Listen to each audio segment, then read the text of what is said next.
All right, I'm sitting here with Desiree. How you doing? I'm good. Do you want to give me a little history about, where you're from, stuff like that, how old you are? Sure. I'm 39. I'm from Fishtown, Okay. born and raised. Both my parents were heroin addicts. I was the only child, so I was 10. Then my mom had my sister. Basically, I was the parent. So you were in a household that were both dysfunctional, both household, parents used? addicts. Yeah. Yeah. I took care. I raised myself basically. So my mom died when I was 16 of a drug overdose. She was 35. My sister was 5 years old. Wow. Me and my mom were real close though. Like she could do no wrong in my eyes. She was like my best friend, even though she got high because Sure.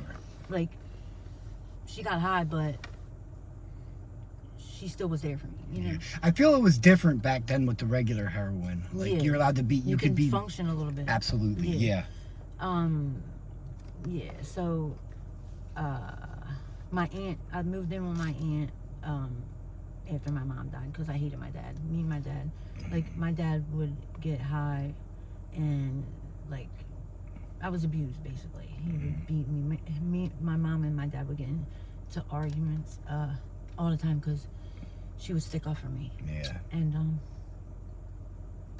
yeah. So. Oh, I'm sorry.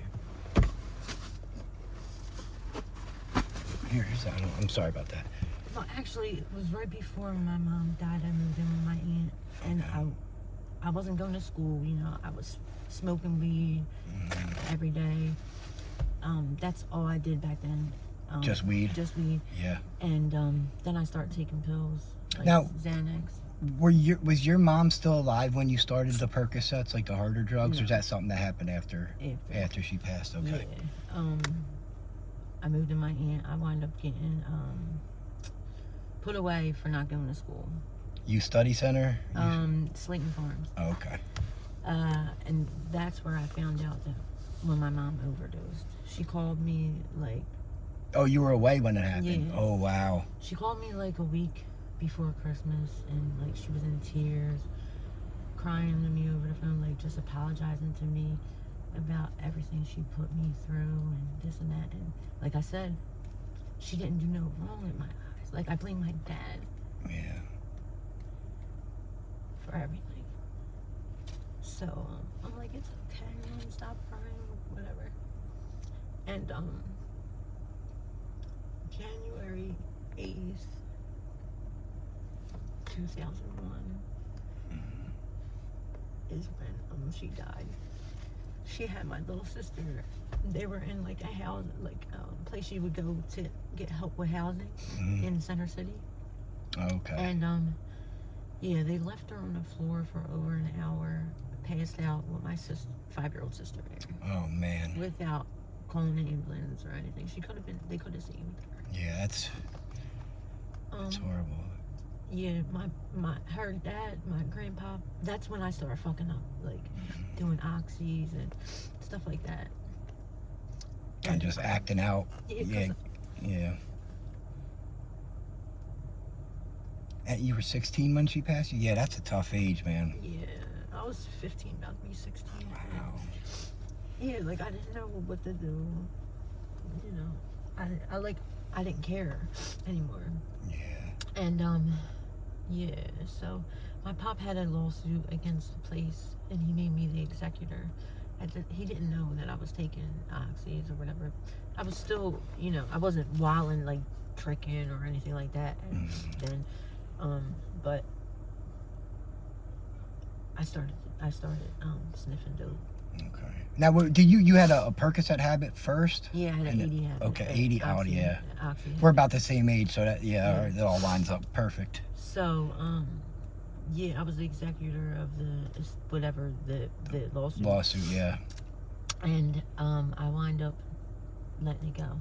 Man. Like not following through with it because I was fucking up. And for real, like I was young. I was only like 17 at the time, and I didn't really even know how to That's a lot of responsibilities to put on a For a child. 17-year-old child. Yeah. And I'm not faulting your grandfather. He didn't know. He thought he was doing the right thing. Yeah. Because put me in charge and whatever. He was trying to set your future up for you. Yeah. He didn't know you had a habit though. Right. Yeah. So so that got messed up, and also me and my grandfather were real close. My dad's dad. Okay. Like, it was kind of like a sick relationship, kind of. Like, once I started doing dope, like, my pop was an old time junkie. Like, Okay. Old school. Vietnam junkie. Oh yeah. So, like, they're like some of the original junkies from, you know. We used to get high together, and like, I was with my pop every day after my mom died. Like, he really like stepped up. My dad was just doing the same shit. You know, my mom and him had broke up right before she died. Like, it was like 3 years they were apart, and like they were together since my mom was 13 and my dad was 18. And so when they broke up, like, he was lost. Yeah. You know what I'm saying? Like, no, I get he that. couldn't live without her. Mm-hmm. And because they died 3 years and 3 days apart. Oh wow. Well, that's when we found the body. We don't know like exactly. He probably did it the day that she passed. You know what I mean? Yeah. On the date of her, whatever. But I was one that found him. I was 19. Me and my pop, like, he would go on binges, like, when he got his SSI check or whatever. And it was like a couple days after the weekend. He didn't show up. Like, Monday, he would pop up normally. Yeah. And he didn't show up. And my aunt called my pop, and I was in the car, and she was like, "Go check on Mike." We went over there, and his truck was there. We were banging on the door, and nobody was answering. Yeah. So I was like, "Fuck it." There was like a tire, like a spare tire at the bottom against the wall, like under the window. So I climbed up on it. I lifted the window. My pop's like, "Don't go upstairs without," because I think he felt it too. Yeah. I knew something wasn't right, so I said the same thing to myself before we went over. Like, I hope everything's okay. Like, when they called me up for my mom to tell me that she passed, I had the same feeling. Like, I hope my mom's okay. Yeah. But yeah. So I went upstairs, and he was laid out on the floor, swollen. So he was probably there for days with the needle filled with blood still in the arm. Man. Yeah. So you lost both your parents from overdoses. Yeah. Man, that's some trauma people don't realize. And then I started, running the street. After that, it was like, because right before my And you're dad only, died, what, 19 at this point? Yeah. Right before my dad died, me and him had a talk too, and he also did the same thing. He was like apologizing to me, crying and all. So he kind of like made amends with me before he passed. So that just makes me feel like he did it on purpose. But I don't know. But yeah, then I started running the streets, and it's been craziness ever since, huh? Off and on. The longest clean time I had was like 2 years. 2 years. Now, were you on a maintenance program? Which one? A couple different ones. I Couple was on Parkside. I'm talking methadone or methadone? Okay. I was on Family Center. Okay. I had 3 of my kids on methadone. I had 5 kids. Okay. From 16 to 2. Oh wow. Now, are you like completely homeless down here now? You are. So no shelter bed or anything like that. Have you tried? No, I had housing. I got housing with my daughter. Mm-hmm. And I was in the projects down 25th and Ridge. And, okay. Yeah, that wasn't Pill Hill. But I had it. I had it from 2017. I just let it go in December because, whatever. I was living in Montgomery County with my baby's dad and my youngest, and whatever. So I just let it go. Damn. And I owe PHA like $3,000. Yeah. It's just getting hard, coming with the winter time, man. It gets so hard out here in the winter time. So hard. Do you have any desire to get clean, or I you do you? Yeah. And not that people want to just be out here running the streets, but some people are okay with where they're at getting high. I was for a long time. I got high, and that was it. So you do have a desire to get clean. I'm not gonna be out here much longer.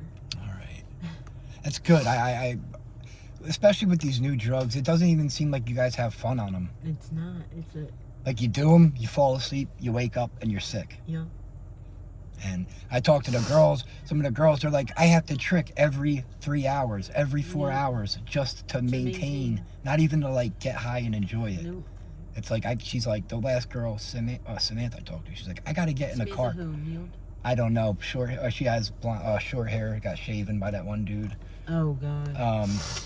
Yeah, I would never let them on. Well, I buy Amazon wigs on Amazon wish list for the girls just because of how many people get their hair. But you know why? Yeah. Though? What's that? Oh, the lice and stuff. Like, yeah, I know. It's just I know how girls, they're low self-esteem, but having a shaved head. So if I can buy a $25 wig, that's awesome. Help them out. You know what I mean? Just to make them feel better for a day or two. You know what I mean? Awesome.